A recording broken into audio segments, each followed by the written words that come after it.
People who've watched my channel for a while will know that there is a Labour politician that I absolutely despise. And no, it's not Keir Starmer. It is Wesley Streeting, the scab himself, the one who was described by Don Foster in the most unflattering of regards. He is awful for many reasons. But the main reason that he's awful is because of his attitude towards the health service. He is Shadow Health Secretary. And just to cover a few bases on this one,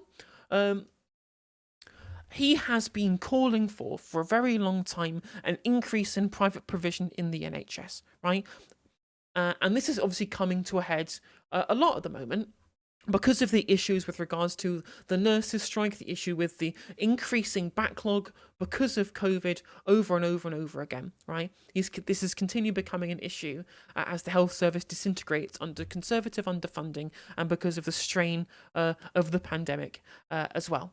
And so much so, in fact, he's so insistent on there being some level of NHS reform, etc., etc. He has previously been praised by Kate Andrews of Telegraph Business, The Spectator, and previously of the IEA, as seeing the Labour is leading the debate on NHS reform and putting the Tories to shame. That is just how right wing Wes Streeting is with regards to privatisation in the NHS, right? And wouldn't you know it?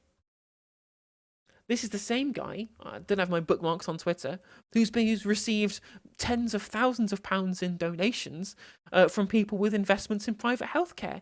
Don't you think that's weird? Don't you think that's strange that he should be so intent on utilising private provision in the NHS? Considering that he is someone who gets money from people who stand to benefit from increasing private provision in the NHS. And what's happened right now is things have come to a head. As he is essentially driven a rift between the British Medical Association and the NHS reforms that he wants to be able to put through. He's made himself the enemy of the British Medical Association by wanting to do this.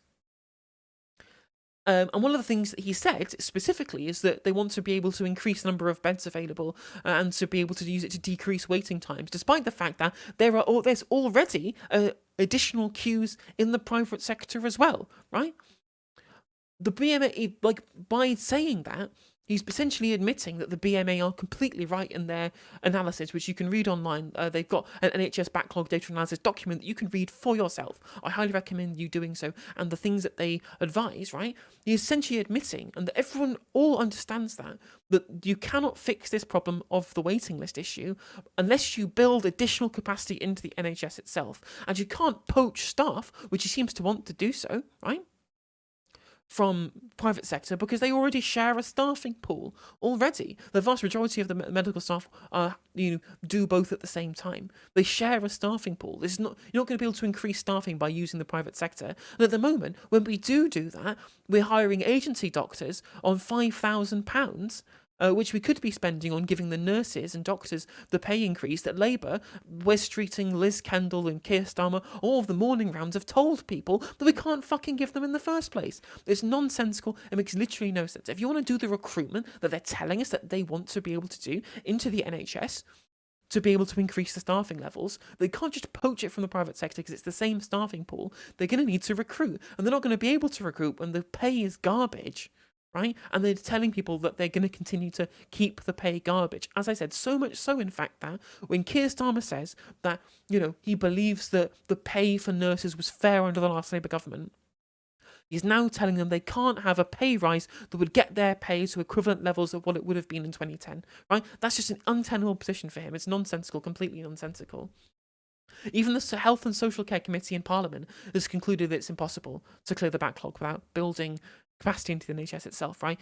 The political class consistently agree on this, but Wesley bloody Streeting is the one person who will happily diverge from all of that because he is the person who is funded, who's been given lobby money by people with interests in the private healthcare sector. That's the only possible reason that you can think about it. And the other reason why it's completely nonsensical,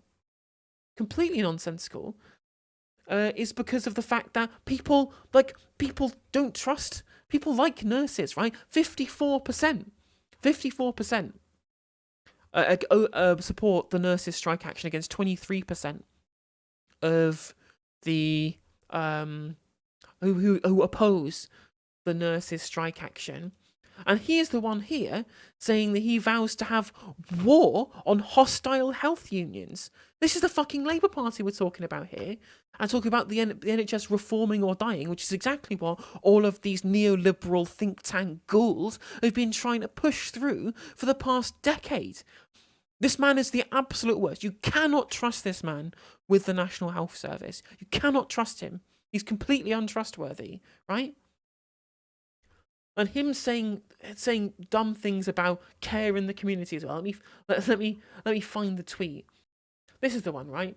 This tweet from Wes Streeting here, saying Labour will shift the focus of healthcare out of the hospital into the community. Like, how is this not just big society, not big government, right? It's literally just big society Mark II stuff, care in the community. Like, he's literally just David Cameron, except like a Saturday child working at Dixon's, right? And the thing is that like he's got this kind of the baby face look about him, which allows him to be able to conceal the fact that it makes it look like he's thinking, like it makes him look incredibly sweet and innocent, when really he's the most conniving, the most one of the he's definitely the most corrupt Labour politician, for example, right? Like planning snake in the parliamentary Labour Party, and he gets away with it because people don't expect of him. He's an absolute nasty little rat, right? Now he just did an interview with Laura Kernsberg on her Sunday morning programme, talking about the issues with the NHS and expanding on the stuff that we've spoken about here.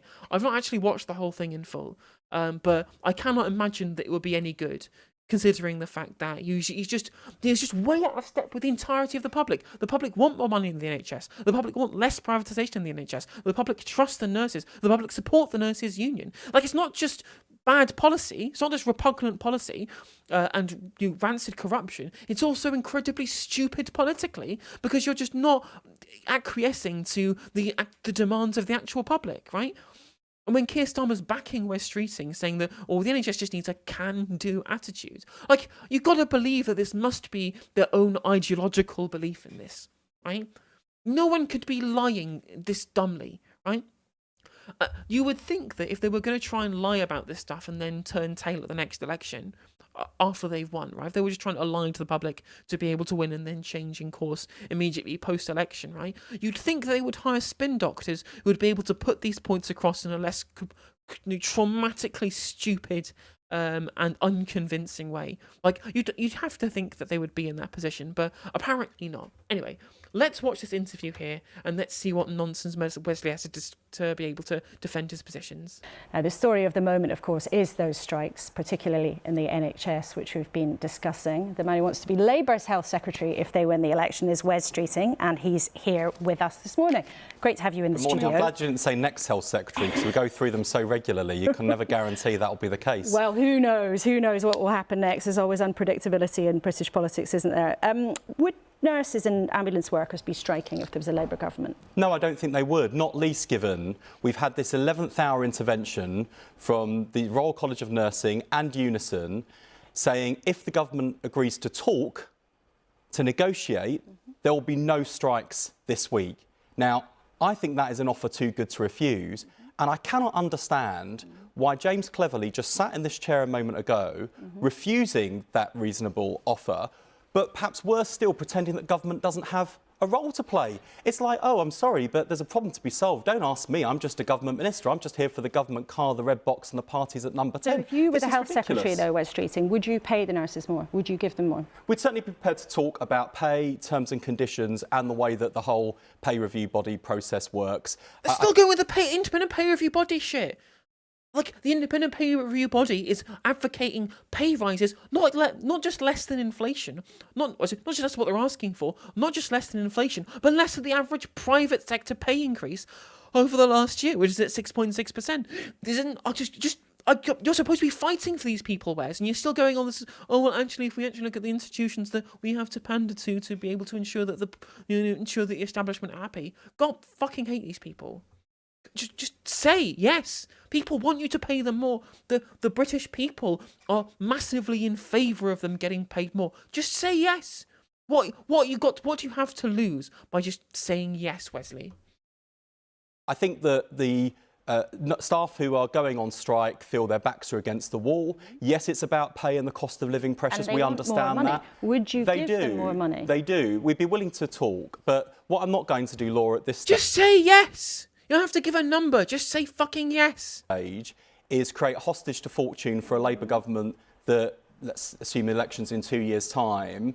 The worst thing I could possibly do this morning is make promises we can't keep, because when I come on programmes like yours and I say things like we're going to deliver the biggest expansion of NHS staff in history or fund mental health, it's because I can be confident of delivering it. So I'm not going to make... But you can't be confident of delivering because it relies on external forces. You have to ensure that you can actually do the recruitment, which requires having people who want to become nurses in the first place, right? That's something that you cannot promise, especially considering that Keir Starmer has explicitly tried to ensure that the party doesn't have a platform of trying to get people to come from overseas. He wants to explicitly say he wants to reduce the number of foreign-born workers in the NHS. This is not a position that you can promise, right? One thing that you can promise when you are in government and you control the fiscal fucking purse strings is to say, yes, we will give them a pay rise. That is the one thing that you can guarantee that you can do. And you're sitting here in that chair saying, well, actually, no, we can't guarantee a pay rise, but we can guarantee that miraculously a bunch of new nurses are going to appear out of the fucking ether, despite the fact that we're not even promising them a pay rise. This is nonsense, Wesley. You don't know what the fuck you're talking about. This is a politician. You're supposed to know these things. Promises I can't keep, plucking things out of thin air, but I would be prepared to negotiate if we were in government today. But apparently you're able to pluck 40,000 new nurses out of the air. Hang on. And I think that's the least we could expect of the government. You've very strongly criticised the government for not talking to them about pay. Then you said, well, you would talk to them about pay, but we all know what they want is more pay, and you don't seem able to say that you would be willing to contemplate the idea of more pay. No, I said I'd be willing to negotiate, and I think that's reasonable. But what I'm not going to do, Laura, is pluck a figure out of thin air. Not asking you for a figure, I'm asking you for an answer. We'd certainly be willing, principle. we'd be willing to talk about it, and I think that's what the government should do as well, not least because... Just say yes. Just say yes. And then when she asks how much, say I can't put a figure on it. You're dancing around the easiest question, which is yes. Which is just, do the public want me to pay nurses more? Yes, then fucking do it. It's so simple. I mean, it's going to be a very rare Laura KW.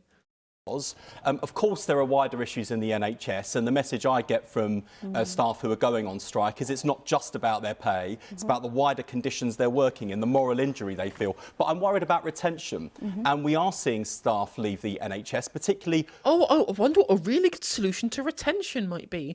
Ooh, I wonder what possible singular policy that you could promise to do and would always be able to deliver on that you could do to help staff retention in the NHS. I couldn't think of a possible policy, Wesley. Lower paid staff in those lower paid bands who are going to work in retail because they think they can get better wages and less stress in their life. We've got to deal with those issues. And if you want to keep staff, Wes Streeting... Exactly, Theo, exactly, right? As I said, like, the pay rise that they're leading with in the Royal College of Nursing is 19%, specifically because in real terms it makes their pay match what it was at the end of the last Labour government in 2010 before the austerity cuts.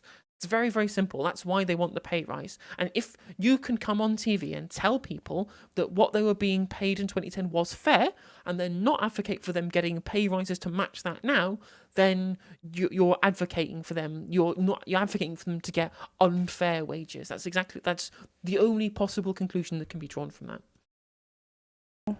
That presumably does mean, and I know you don't want to give us a figure, and that's fair enough, but if you want to keep staff, that means being willing to pay them more, doesn't it? Well, that's what the last Labour government did. And do you know why we were able to do that? Because we had growth in the... Because you took loads of money from private finance initiatives. You pumped loads of PFIs and created public-private partnerships in NHS trusts. That's what you did. That's how you did that. But, I mean, there was also growth in the economy, which is also true. But that was because you're running all of the fumes of the financial sector rather than building a manufacturing economy or increasing productivity. Economy, because we didn't have inflation running at the level today. Would do it would certainly be. Of course, we want to invest more in our public services. Of course, we want people to be paid more. The best thing that we can do to make sure we're able to do that is to get inflation under control, to get growth back in the economy. Because if the economy had grown under this Conservative government, but if so I think it's important and worth pointing out here that There's a lot of situations where you have to choose one, right? Do you want to curb inflation or do you want to stimulate growth and avoid a recession, right? I'm firmly of the opinion that even if it might make inflationary pressures slightly worse, we have to avoid a recession at all costs. Because that also doesn't help inflation, but also means that people can't deal with the inflation as badly and the economy just gets worse overall. If you have to use fiscal stimulus to avoid a recession whilst also having slightly more inflation, I think that is 100% worth it, because inflation will tail off eventually. But getting out of a recession is incredibly difficult because the issues compound, especially in a country with incredibly high sovereign debt. At the rate it grew under the last Labour government, there would be £30 billion to spend in public services without having to raise a single rate of taxation. Let's stick on and that's the cost of the Conservatives. Well, you would say that, but let's stick on what's happening with the health service and what you might do if you did become health secretary. Because it's interesting, as a Labour politician, you've got your own beef with the unions, and you've used some pretty punchy language this morning about the doctors' union, the BMA. You said that they're maddening because when you want to talk about GPs, you get criticised. As he should be, because he's talking bollocks. Why are you trying to wind the unions up? Well, I'm certainly not. And in fact, I've just said I think they're being very reasonable, the ones that are planning to go on strike, and even at this late stage are desperately seeking a deal. I think that's maddening. The BMA have driven me up the wall, and I'll tell you why. Because I announced the biggest expansion of the NHS staff in history, funded by abolishing the non-dom tax status, which would mean more doctors, more nurses, more health visitors, more district nurses. And all I said was that alongside that investment in staff, we've got to have better service for patients. It's not right that people have to wait on the phone at 8 a.m. in the morning trying to get through to a GP. People should be able to book appointments online. They should be able to see a doctor face-to-face. They should be able to see the same doctor. They should have continuity of care.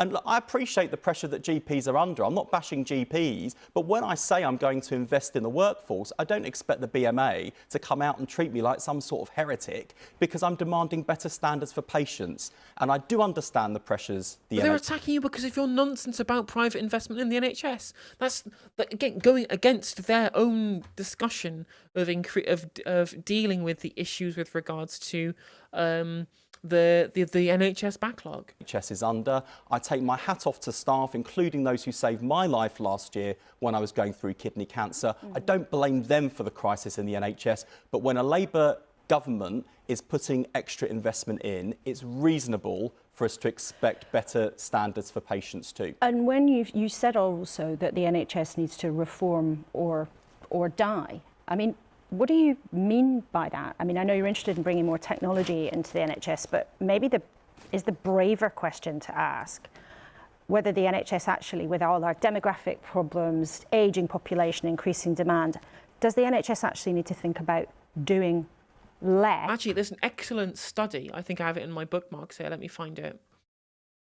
For-profit hospitals have thrived because of generous public reimbursement schemes, not greater efficiency, a multi-country case study. It's just because they're being given money, and it's not good value, it doesn't give us any better service, it's just because of the fact that politicians want to be able to do it, and they're happy to use public money to do it. It's not more efficient, it's not better value, it's just worse. In fact, it's worse value, because you have to spend money reimbursing the shareholders, as well as actually paying for the staff and the contracts themselves. Nonsense. Completely nonsense. Yes, but doing it well, rather than being stretched so thinly and trying to give everything to everybody that they need. So I'd agree with you in terms of the diagnosis of the challenge, but not the answer. So let me explain why I'm so anxious about the future of the NHS. We've got the biggest crisis in the NHS's history today, record waiting lists, people waiting long for care, ambulances taking even an hour for heart attack and stroke victims. But we've also got the big challenges of chronic disease, ageing population. So against the backdrop where we spend a significant proportion of our GDP and public spending in the NHS, we've got to ask questions about how that money is spent. So when you compare the NHS to other OECD countries, we're spending far more in hospitals on late diagnosis and therefore less effective and more expensive treatment.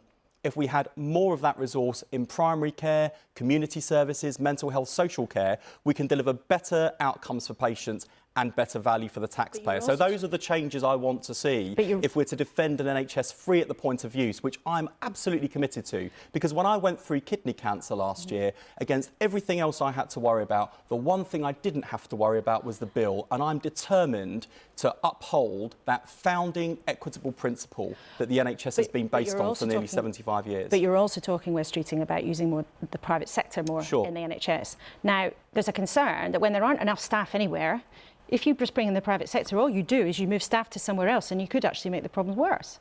Well, two things. One, we already... And that's 100% true. Laura is absolutely correct there. It does make the problem worse. Because what it actually does, by moving more provision from the NHS to the private sector, it also increases the amount of staffing in the private sector. It shifts staffing burden from the public sector to the private sector, right? And what that does is means that when also money is being and staff demand is being moved to the private sector can afford to pay doctors more and nurses more, meaning that the private sector grows, their bargaining position increases, and people and their ability to be able to siphon patients into the private sector grows as well, thereby depleting the NHS staff, depleting the NHS as the carer of first resort in the country, and is ripe to allow a future overall hostile takeover of the NHS by private healthcare interests. Right? It is incredibly damaging, especially when you're using the same staff pool to just think that the private sector can do something better when it demonstrably cannot. It's nonsensical. It doesn't make any sense. Right? If you really, want to increase capacity, which is what you really need to do, and there are some beds in private hospitals elsewhere, you can do the hostile takeover in reverse, right? You're the government, requisition it. Nationalise these private healthcare facilities, right? And use them to be able to increase NHS capacity, rather than following this nonsense line that you get from Tom Howard and people saying that by increasing provision in the private sector, you're taking strain off the NHS when it's all the same fucking staff anyway. Have staff who do a significant amount of work in the private sector. I'm not talking about robbing Peter to pay Paul. I'm talking about dealing with the fact that there are empty beds available in the private sector, and perhaps worse still, we have a two-tier healthcare system in this country today, where those who can pay to go private and are seen faster, and those who can't afford to pay are left lagging behind.